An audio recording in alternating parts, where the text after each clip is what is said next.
बहुत समय पहले की बात है। एक दूर देश में राजा समर प्रताप नाम का एक राजा राज करता था। वो बहुत शक्तिशाली और अमीर था। उसके पास सोने का सिंहासन, हजारों सैनिक और एक विशाल महल था। लेकिन एक दोष था, वो अत्यंत घमंडी था। राजा को अपनी शक्ति पर बहुत घमंड था। वो सोचता था कि उससे बड़ा कोई नहीं है। जब कोई प्रजा उसकी तारीफ नहीं करती तो वो उन्हें दंड देता। उसके दरबार में कोई सच्ची बात कहने की हिम्मत नहीं करता था। एक दिन एक बूढ़ा साधु महल के दरवाजे पर आया और राजा से मिलने की इच्छा जताई। राजा ने उसे दरबार में बुलवाया। साधु बोला, राजन, मुझे आशीर्वाद दो कि मैं भी आपके जैसा शक्तिशाली बन सकूं। राजा हंस पड़ा और बोला, अरे साधु, तुम्हारे जैसे लोग मेरी जूती के बराबर भी नहीं। साधु ने मुस्कुरा कर कहा, राजन, घमंड का अंत हमेशा विनाश होता है, संभल जाओ।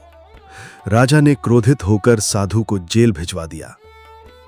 कुछ दिनों बाद राजा के राज्य में अकाल पड़ गया। फसलें सूख गईं, नदियां सूख गईं और प्रजा भूखे मरने लगी। राजा ने सहायता मांगी पर कोई मदद नहीं आई। जिन पड़ोसी राज्यों से वो कभी दुश्मनी करता था, वे सब मुंह मोड़ गए। प्रजा ने विद्रोह कर दिया। राजा अकेला हो गया, न सैनिक, न मंत्री, न सेवक। वो भागकर जंगल में जा छिपा। उसी जंगल में उसे वही साधु मिला जिसे उसने अपमानित किया था। अब राजा की आंखों से घमंड का पर्दा हट चुका था। उसने साधु के चरणों में गिरकर क्षमा मांगी। साधु ने कहा, राजन, राजा वही होता है जो प्रजा का सेवक हो, न कि उनका शासक।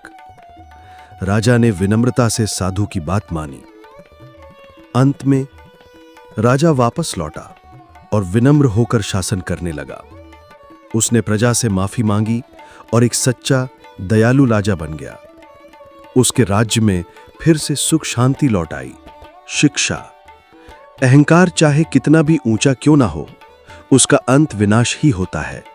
सच्चा राजा वो है जो सेवा करता है, घमंड नहीं।